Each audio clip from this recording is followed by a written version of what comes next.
Oil spill disaster to be elevated to Tier 3. Petitru Lagoon being affected by oil spill. Saturday junior parade of the bands cancelled amidst health and safety concerns. And the Chief Secretary continues to call for greater autonomy for Tobago.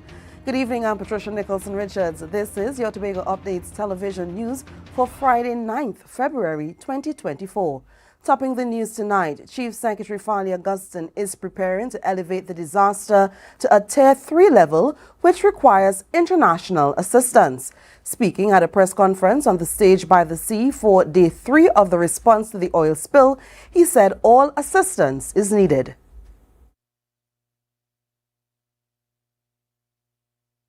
We have been having, and let me say that we have been having donations.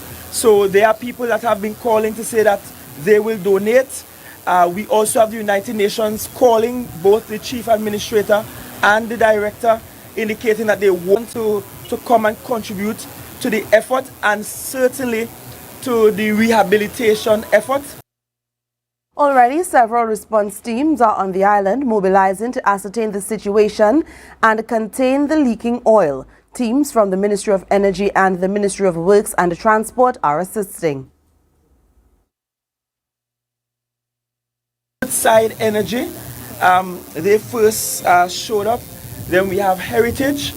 Heritage is also showing up with experts, but more than that, Heritage will be bringing experts to help with the massive beach cleanup that we have, because they have some expert help resident in their company. It also has been a logistical nightmare getting the necessary equipment across to Tobago. However, Augustine stated that they are trying to work around the many kinks. In dealing with the oil spill, they have already placed oil booms around the Scarborough port to allow the inter-island ferries to sail without problems. If you notice, we have the oil sort of congregating in this area.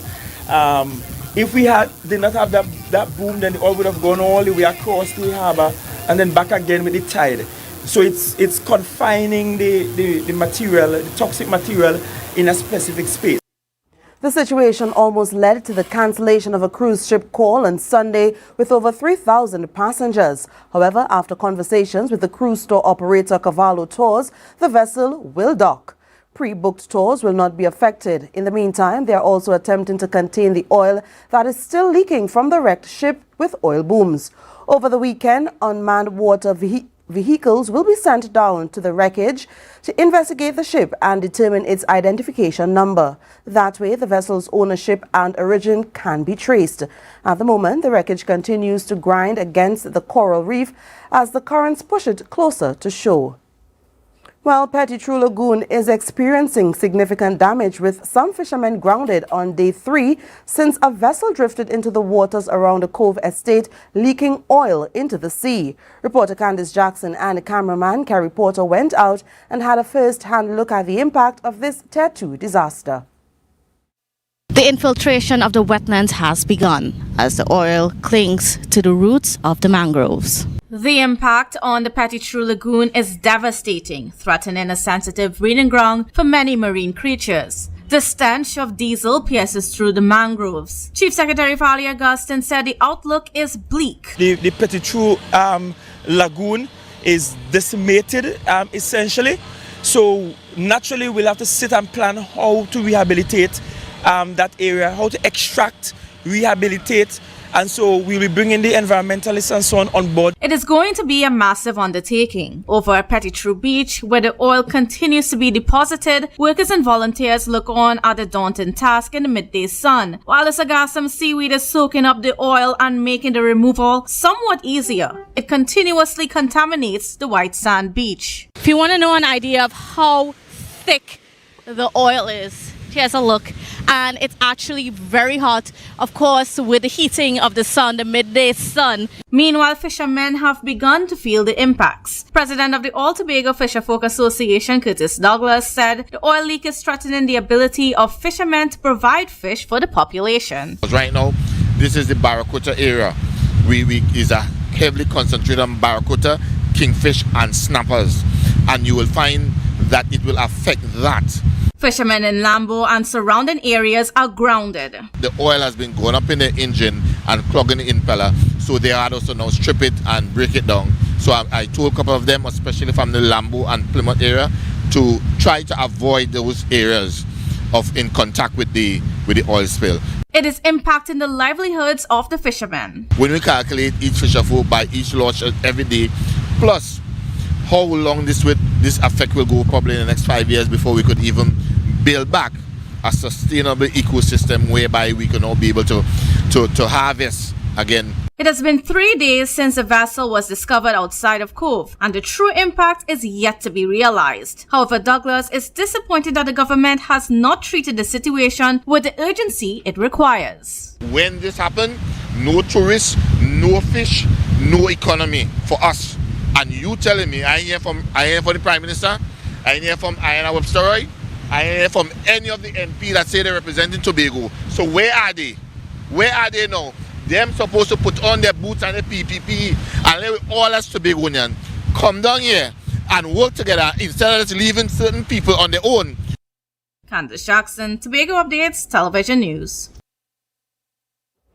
Our news crew also caught up with Senator Lawrence Hislop, who stopped by the Petitrew Beach to have a look at the devastation of the oil spill and the ongoing cleanup efforts. A sorrowful Hislop said it was not a good situation for Tobago. And this is hurting. This is hurting to me as a Tobagonian. I could see the significant damage that's taking place to the coastline, and also I know the fishermen are going to be hurting from this. Their boats are under pressure, their livelihood, and so as a Tobagonian, this is hurting. While he could not say much about what is happening behind the scenes on a governmental level, the senator assured that every solution and form of assistance is being explored to bring the situation under control. What I know is that there are officials working with the THA and with central government. There is a collaboration, and so we're hoping that it will be resolved as quickly as possible. He is, however, pleased with all the workers and volunteers that are coming together to help clear the contaminated sargassum seaweed. He also called on other Tobagonians to assist where they could. Senator Hislop remains hopeful that the situation will be brought under control. The Tobago Festivals Commission Limited announced that there will not be a junior parade in Scarborough on Saturday, 10th February 2024 due to the oil spill. Here's what the band leader of Maslin Ned and Associates, Maslin Ned, thinks about the decision. Ned said that the Market Square in Scarborough could have been utilized as a judging point as opposed to the Scarborough Esplanade, which was affected by the spill. Come on Garden Side Street, go uptown. We just normally use Republic Bank car park as a judging point. Some bands meet up at Radio Tambourine and some take town. She also suggested that the junior parade could have been held in Plymouth or Cano Bay. We could have even taken it even to Dwight York Stadium. We could have gone into Heritage Park down in Crown Point. We are disappointed, but then again, is the children's health, but Ned said that a relocation of the parade could have been done as opposed to cancelling it due to the amount of money that was spent by the bands. She was also concerned about the prizes that would have been won. What happened to the prizes for Sunday at Roxborough? What are they doing now? Are they doing a little topping up that will at least take off some strain of the band leaders? She said that although she's dissatisfied, the children's health comes first, and she's looking forward to the festivities at Roxborough and is waiting to see what will happen on Carnival Monday and Tuesday. More coverage on the oil spill and its impact when we return. You want to be bad, don't tell you be hip. On the road you behind, the truck it go be great. If you want to feel alive, then switch to the winning side. You see how we move in style, is a vibe on Be Mobile. It's a vibe, it's a vibe, it's a vibe on Be Mobile. It's a vibe, it's a vibe, it's a vibe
Welcome back. So, in a major announcement today, the Tobago Festivals Commission Limited declared the cancellation of the much-anticipated Parade of the Bands, initially slated for Saturday, February 10th in Scarborough. This comes after a high-level meeting with key stakeholders on the oil spill disaster in Tobago. Travicia Phillips has the details.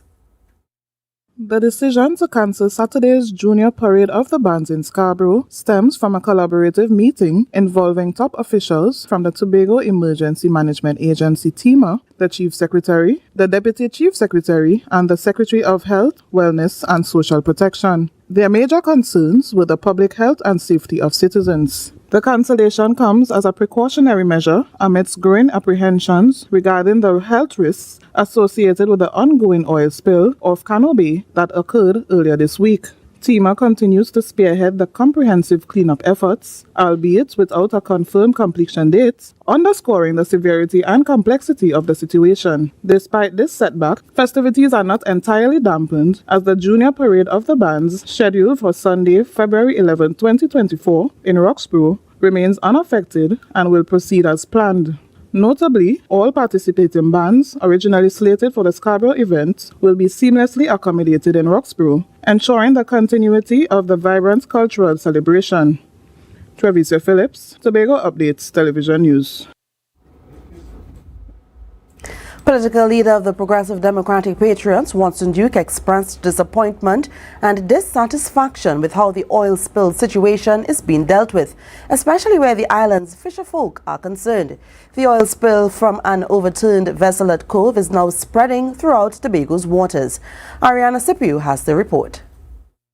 Watson Duke said he is troubled by the lack of courtesy extended to the fisherfolk of Tobago who are affected by the oil spill. He said the THA must understand that the marine industry is large. I'm a bit worried.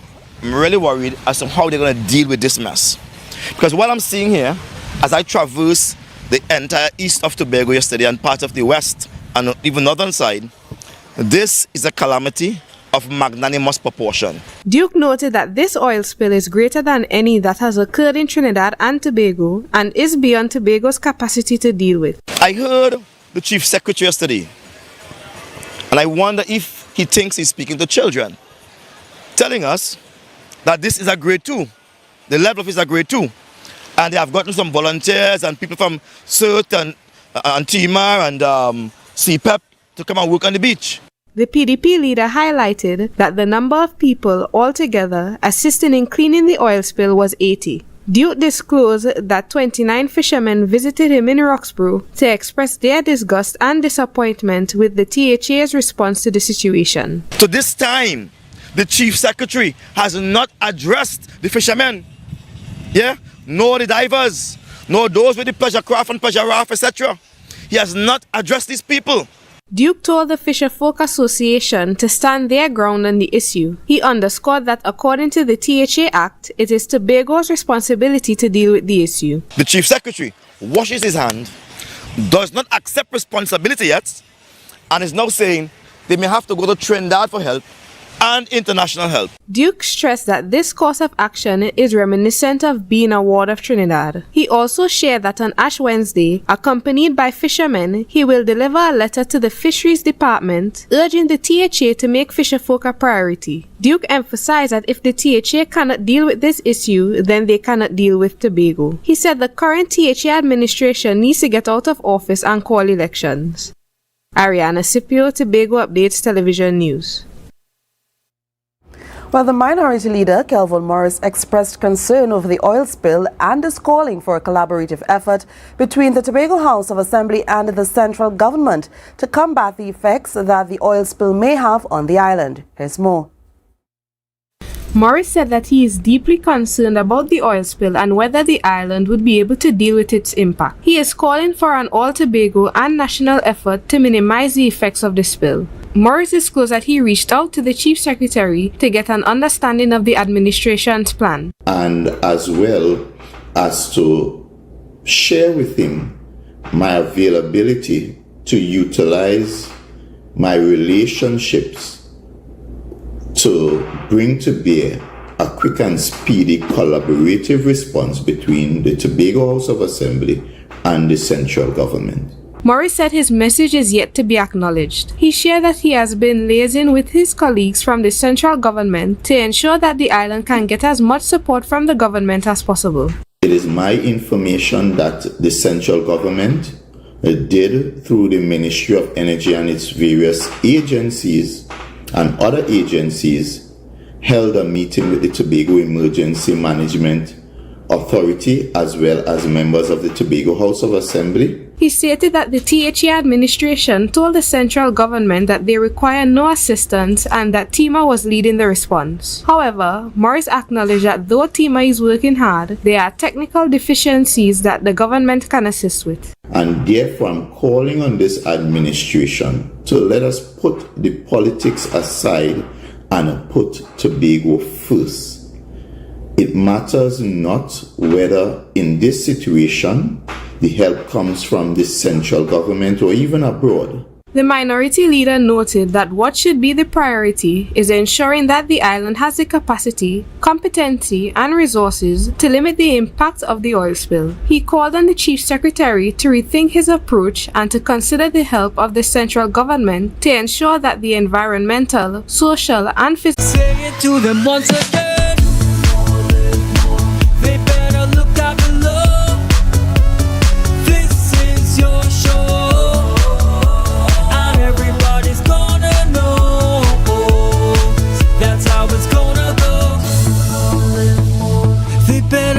below, 'cause this is your show. More, live more.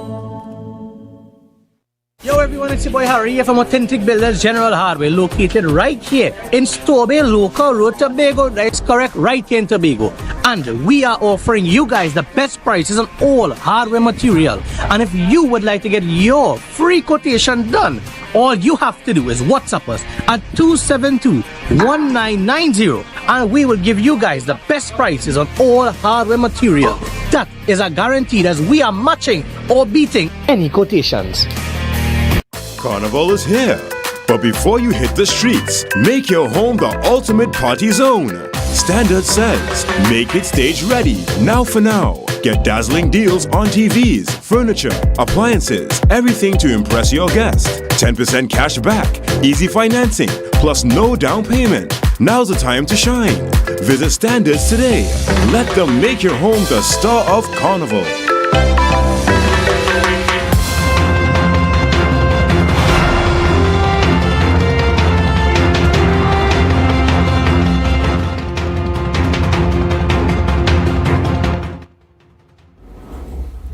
Thanks for staying with us. The Division of Health, Wellness and Social Protection recently concluded its Drug Awareness Caravan, a vital initiative aimed at educating the public about the risks of substance abuse and providing support services for those affected. Hosted at the Colosseum in Crown Point, the event ran daily until 4 p.m. and offered essential services such as health and mental health screenings, as well as substance misuse recovery support. Here's more. A representative from the division's Alcohol and Drug Abuse Prevention Program emphasized the significance of the event as the final highlight of Drug Awareness Week. She underscored the importance of raising awareness about the adverse effects of substance abuse. This is our Drug Awareness Caravan, where we are here out in the public giving information on the negative effects of substance use and encouraging persons who are using to stop using and those persons who have not started to resist. Highlighting the timing of the event, Charles noted, seeing substance use, have major effects in our society. And we know especially around Carnival time, that's when a lot of persons use substances. So we felt the week before Carnival was the ideal time for us to have this event, just to let the public know that, listen, if you are out partying, there is no need for you to use substances to enjoy yourself. Charles expressed optimism about the impact of the event, particularly considering its revival after the COVID-19 pandemic hiatus. We had started this Drug Awareness Week a while back, but it's our first one since after COVID. So we are hoping that with this event, we'll make it an annual event, and we're hoping that this will have some kind of effect during the carnival season. So we're hoping we won't hear much about, those persons driving under the influence, those persons ending up in hospital with overdose and so forth. That's what we're hoping to see after this carnival season. She further stressed the importance of responsible alcohol consumption. We want you to ensure that you don't have to drink to have fun. And for those persons who may want to drink, because persons will drink alcohol, make sure that you know your limits. Make sure that you don't take drinks from random strangers, and as far as possible, don't drink and drive. In line with legal regulations, Charles reiterated that it is illegal for individuals under the age of 18 to consume alcohol or drugs, and urged parents and guardians to refrain from providing substances to minors.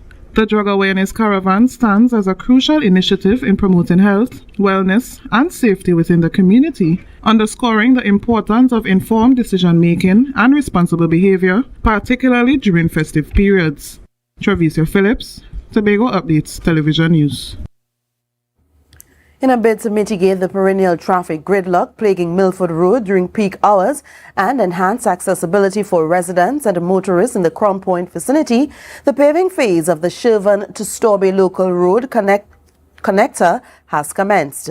The ongoing construction entails the application of 2 layers of asphalt on the 2.7-kilometer dual-lane road. This critical infrastructure project aims to alleviate congestion and provide a viable alternative route for commuters. The initiative is poised to significantly enhance the island's transportation network by featuring 2 strategically positioned roundabouts, a bridge crossing, and earthen drains. With completion currently standing at 75%, authorities project the entire project to be finalized by the end of March. Action shots captured this week showcase the bustling progress on site. Stay tuned for more updates as this transformative project nears its completion. Well, amidst the oil spill cleanup and containment efforts, there's a call for Tobago to be granted greater autonomy. At a press conference held on Thursday, Chief Secretary Farley Augustine said specialist equipment is required for a Tier 2 level disaster response in Tobago, and that equipment needed to come from Trinidad. This resulted in the THA's delayed response to the situation. We have a disaster of this magnitude, and you realize that I keep saying, well, we have to take the samples, send it to Trinidad. We have to get equipment that we don't have on island to match a Tier 2 type disaster. The situation is at Tier 2 level, according to the director of TEMA, Alan Stewart. He explained what would happen if it goes to Tier 3. When we start hinting that this is a Tier 2 response, it means therefore that there is a strong possibility that it will also be moving beyond the capacity of the Tobago House of Assembly. It is a costly undertaking for the THA, and funds will have to be shifted accordingly. Well, I don't know if there's a budget for disaster. There is some budgetary allocations for both the recurrent expenditure and the capital development spend for TEMA under the Office of the Chief Secretary. We'll take a short break and come back with more. Do stay with us. Yes, you come in. Long time I see you. This station complete. Ready for children party. Mommy! Jay, you can't go nowhere with these children. And you know you can't depend on Kevin neither Steven to see about them. Yes, total waste. So I supposed to stay home whole time? Jada is 12. She could see about that. You just leave Jada to see about Kia and Kayla. I thought it was your mother or your sister. Who? Them always busy. Jada could handle that. She cooking and cleaning a long time. And the next two better know what time it is. It's only me, you know. I will talk to my mother. She just home these days. She will make sure the children okay. Alright. Let me see the moves for later. Before you ramage, make sure the children okay. Call 996 to report all child abuse now. A message from the Children's Authority of Trinidad and Tobago.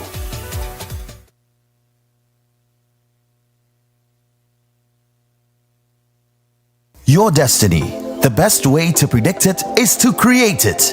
Do you see yourself exploring exotic destinations or spending quality time with family? However you see yourself, create your own retirement destiny with Tata Life's Destiny Personal Savings Booster.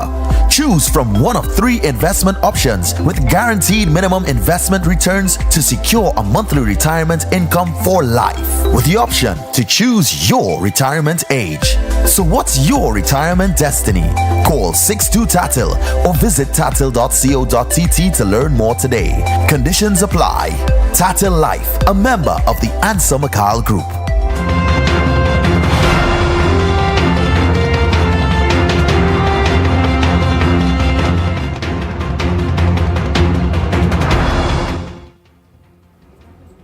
The Tobago Hotel and Tourism Association has expressed deep concern over the oil spill off Cove Estate on the island's southeastern coast. They commended the Tobago Emergency Management Agency, TEMA, and local authorities for their quick response and efforts to mitigate the spill's impact. The association pledges to collaborate with authorities, prioritizing safety and uphold sustainable tourism practices.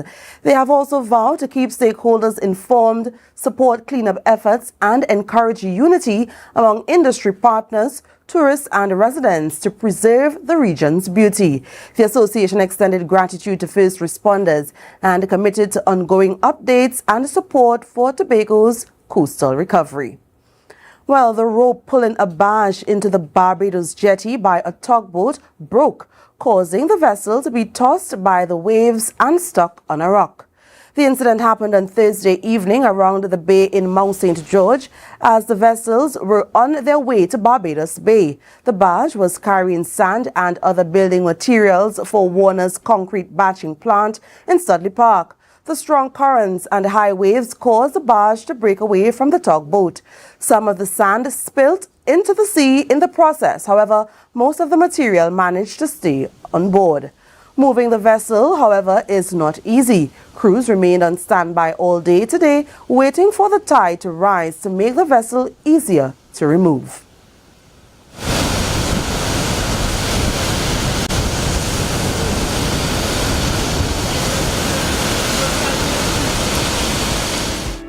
Well, let's take a look at what the weather will be like for the weekend. Tonight, expect generally fair weather with the possibility of the odd overnight shower and temperatures falling to 25 degrees Celsius. Tomorrow, anticipate sunny conditions with slight haziness and a breeze, although there's a low chance of 1 or 2 brisk isolated showers. The night will be mostly fair but hazy, with temperatures ranging between highs of 32 degrees Celsius and lows of 25 degrees. On Sunday, expect a mostly sunny and breezy day with mild haze, along with the occasional isolated shower. The night will remain fair despite the chance of a shower, with temperatures ranging between 32 degrees Celsius during the day and 25 degrees at night. Saharan dust continues to linger in the atmosphere. A yellow level hazardous seas warning is in effect, with waves measuring up to 2.5 meters in open waters and below 1.5 meters in sheltered areas. And that's how we end this evening's newscast. Let's recount the headlines before we go. Oil spill disaster to be elevated to Tier 3. Petitru Lagoon being affected by oil spill. Saturday junior parade of the bands cancelled amidst health and safety concerns. And the Chief Secretary continues to call for greater autonomy for Tobago.